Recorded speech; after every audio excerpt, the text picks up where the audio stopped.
My name is Linda and I have been involved with Grove Cottage for, well, 6 years since my little granddaughter Isla came here. I started volunteering, or some time back when my daughter started to run the nursery on a Friday, a playgroup rather, and I used to come on a Friday to just do the teas, meet the mums and play with the children. I thoroughly enjoyed it. It was lovely, just meeting so many mums, or parents I should say, sometimes they was dads, and the children. It was lovely because it's just so rewarding. You take so much for granted in this life and you just shouldn't. Oh, it's been great. The first day that Claire and I came to look around with Isla, it was just lovely in here. The staff were welcoming, the children were lovely, and Isla was just, I don't know, even though she was only 4 or 5 months old, she was just engaged. And we went home and we discussed it and put her in, and there was a few negative comments from people about her going in so young, and it's like, oh, I'd never put my child into a nursery so young, especially with special needs. But you know, the first day that Isla did, she came home buzzing that night because I was there for tea, and it was lovely just to see her. She was buzzing. She was so bright and bubbly, and well, we call her Smiley Isla anyway because she's beautiful. She really is. And from that day on, we've not looked back, and Grove has been a big part in lots and lots of ways. Without it, as my daughter said, I really don't know what we would have done. You know, it's heartbreaking. Your lives do change. It's never going to be the life you thought you were going to have, and things change for everyone. But Grove, well, it's been a lifesaver, quite frankly. Again, all positive. There's somewhere for her to come.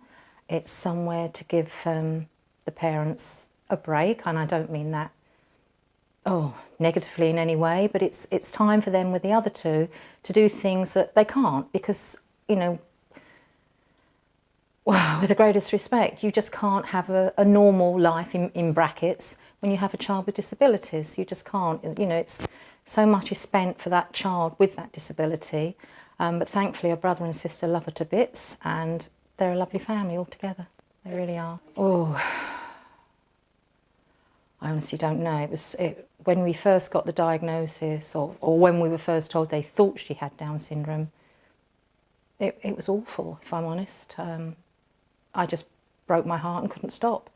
And then you feel awful for thinking that, and I never thought, why us? Because I've never thought that about anything. You know, things happen to people all the time, but you do think, well, my daughter's young, you know, this happens to older people. You know, you don't have this happen when someone's that young, and but it did. And I think if we hadn't had Grove Cottage and the input that we've had from here, I honestly don't know. I really don't know. Still looking at the computer, trying to find things out, and I'm just glad it is here. I really am. So I'd be I'd be eternally grateful for it. It's just a lovely place, friendly, welcoming, and yes, I suppose you're in a little bubble when you're here. You can forget the outside world and how some people can be.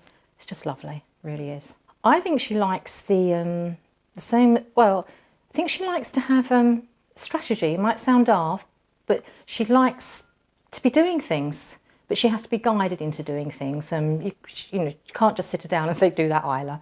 You have to be there with her, but yeah, I think she just gets so much from it. Otherwise, what would she have? She'd just be at home. You'd be doing your best for her, but it's not the same. It's having other people around her, other children, and learning to socialise and be part of something.